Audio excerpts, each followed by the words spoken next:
will rule for a period of 7 years, many Christians are surprised to find out that according to Islamic prophecy, the Mahdi will also rule specifically for a period of 7 years. نعم، وفي هناك أكثر من رواية، لكن الرواية المشهورة هي 7 سنوات. Many other similarities could be listed, but the point is clear. The expectations of many Muslims throughout the earth concerning the Mahdi and their version of Jesus bears a striking resemblance to what the Bible describes concerning the Antichrist and the false prophet. Though as unusual as much of this information may be to Christians, many Muslims believe that their Mahdi is already here on the earth. You believe we're living in the time of the Mahdi right now? Evet, biz Mehdi'nin geldiğine ve faaliyet halinde olduğuna inanıyoruz. İstanbul'da çıktığına inanıyoruz. Çünkü Tevrat'ta o şekilde geçiyor. Yani Musevi kaynaklarda öyle geçiyor. Müslüman kaynaklarda da o şekilde geçiyor. Şii kaynaklarda da aynı şekilde İstanbul'a çıkacağı belirtiliyor. İran'ın önde gelen dini liderleri de aynı şekilde İstanbul'a çıkacağını söylüyorlar. Başka da vakit yok yani. Simply stated, in light of the many startling ways in which the Islamic Mahdi and the Muslim Jesus align with the biblical expectations concerning the Antichrist and the false prophet, discerning Christians would do well to be aware of the rise of messianic expectation throughout the Islamic world, particularly in light of Jesus' warnings that the last days would be marked by the appearance of false prophets who will arise and mislead many.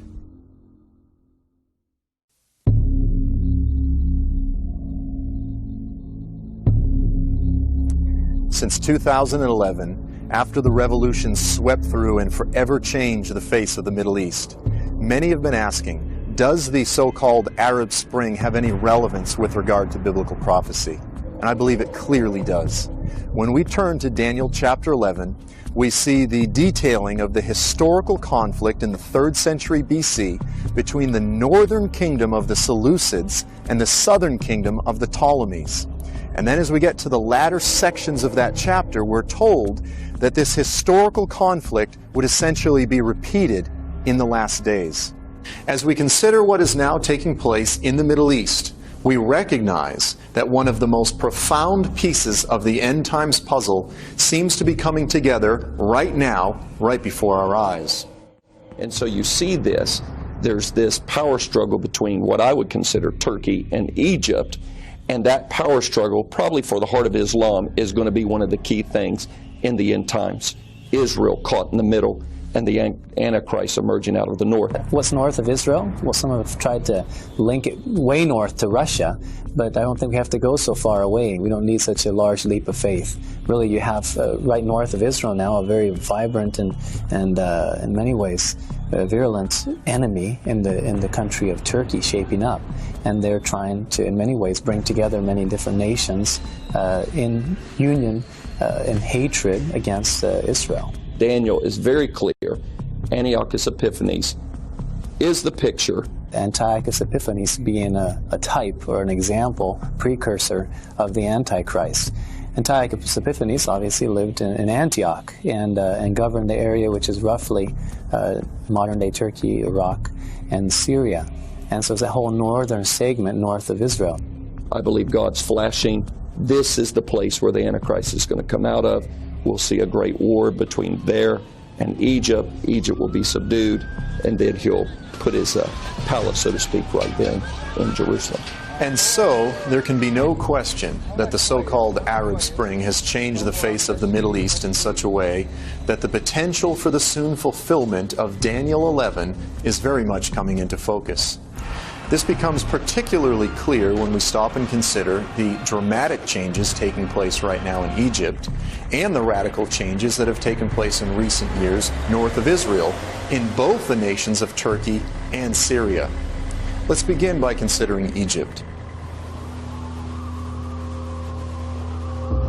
Among the various calamities that Isaiah describes as coming upon the Egyptian people in the last days, the first is a dramatic civil war. You know, one of the passages that has a lot to do with what's currently going on in the Middle East, as we try to unpack it, would be Isaiah 19.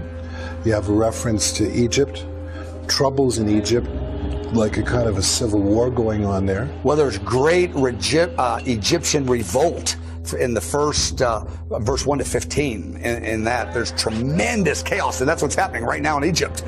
It might get far more intense. I don't know. I can't read into it that clear, but Isaiah 19 is really describing Egypt in turmoil. So the next verse is, I will get Egyptian again. It is partially fulfilled right now, after the revolution, or what's called Arab Spring in Egypt. So actually it started, Egyptian against Egyptian. And that creates the context for the great deliverer and for great oppression to come into Egypt, and then a deliverer to deliver them from the oppression, which we know is Jesus the Messiah. During my time visiting with the Egyptian church, the nation was experiencing a temporary calm.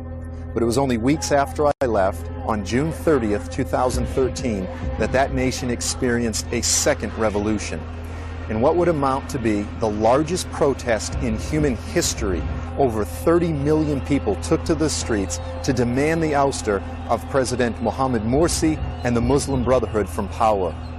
And then in the days since then, the bloodshed began. Since that time, as I've talked with various leaders in the churches in Egypt, the testimony is clear. The civil war spoken of by Isaiah in Isaiah chapter 19 is begun, and it's unfolding right now, right before us. So if Isaiah 19 is beginning to be fulfilled right now in our day, then according to the prophet, what comes next for Egypt? As we look at the subsequent elements of the text, two of the key things that stand out are the drying up of the Nile and the subsequent destruction of the Egyptian economy. In verses 5 through 10, we read that the Nile River will become greatly diminished. It says the river shall be wasted and dried up. And in verse 15, we're told of the great damage this will do to the economy. Neither shall there be work for Egypt, which the head or the tail, branch or bulrush may do.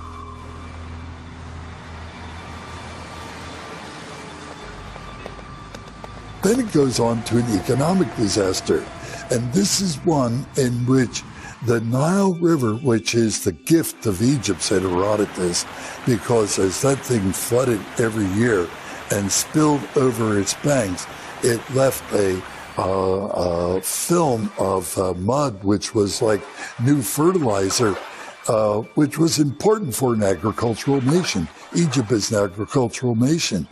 And they said, no, we want to go into the new industrial revolution, so we'll build a dam. So they built the dam at Aswan. This dam, which was built over a period of years, finished finally in 1970, was an enormous undertaking. It backed up Lake Nasser 500 miles, huge amount of water. And they said, that will be, we'll use that to run our generators and we'll produce commercial fertilizer. But Lake Nasser is filling up with mud at 100 million tons per year. And the top of it is being blown off because of desiccation of the hot desert winds. So it looks like it will never fill up. So it's filling up with mud, but not filling up with water.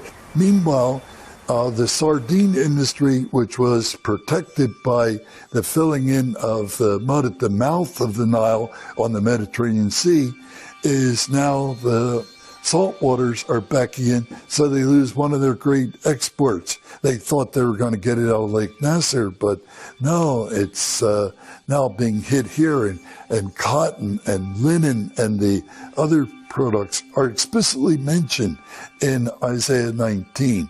And this all because of economic disaster. It's one of the ecological failures of our day. Sadly, the great damage affected upon the Nile through the Aswan Dam project of the 1970s is now threatening to become far worse. Today, the nation of Ethiopia is working on another dam project further downstream. Some present estimates hold that if the dam is completed in Ethiopia, it could lower the Nile by another 20%, effectively destroying the economy of Egypt. The future of the Nile River truly promises to become one of the premier issues for the region in the years ahead. but according to Isaiah's oracle, the worst is yet to come. According to the prophet Isaiah, the capstone of calamities that will befall Egypt is its invasion and defeat by one referred to as a cruel master and a mighty king. This invasion and defeat of Egypt is also described in Daniel chapter 11, where the cruel master is revealed as being none other than the biblical Antichrist. In Daniel chapter 11, we see oppression coming to Egypt. In Isaiah chapter 19, we see the oppressor coming into Egypt. I believe those are connected with the oppression of Daniel chapter 11. Daniel 11 gives us clearly the foreshadowing of the kings of the north, the kings of the south, and how that conflict between those two, where Israel gets caught in between those two powers. I think we see that very clearly if you take Daniel 11, 40 through 45. It shows the military victories of the Antichrist. Egypt is clearly overthrown. But beyond the negative portions of the prophecy that are beginning to be fulfilled in Egypt, there are also very powerful and incredibly positive elements of the prophecy as well. Among these are the growing prayer movement and the revival that is quietly spreading throughout that nation. For at least the past decade, the church in Egypt has regularly seen gatherings of tens of thousands for sustained all-night prayer and worship gatherings.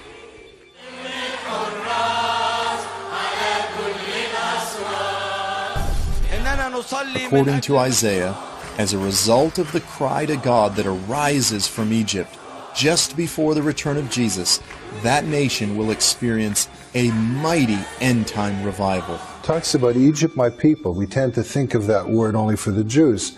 But God says, no, I'm going to have a kind of a special relationship with Egypt. Then it talks about Assyria, the work of my hands, something I've created by my sovereignty for a specific purpose. But then it ends off and says, Israel, my inheritance. So you've got that issue with the covenant promises, all the covenants mentioned in Romans 9, 3 through 5, etc. So that's a day I'm looking forward to see. We're not yet there, but it's something to pray for. I think that what's happening in Isaiah chapter 19, I think it's a very critical chapter, is it's intensifying the positive and the negative. The chaos and the sin and the spiritual awakening. I believe it is a prototype of what's happening in the body of Christ across the earth. But Egypt gets an entire chapter. You know, most nations don't get a whole chapter, but Egypt gets one of the few Gentile nations that get an entire chapter describing the intensification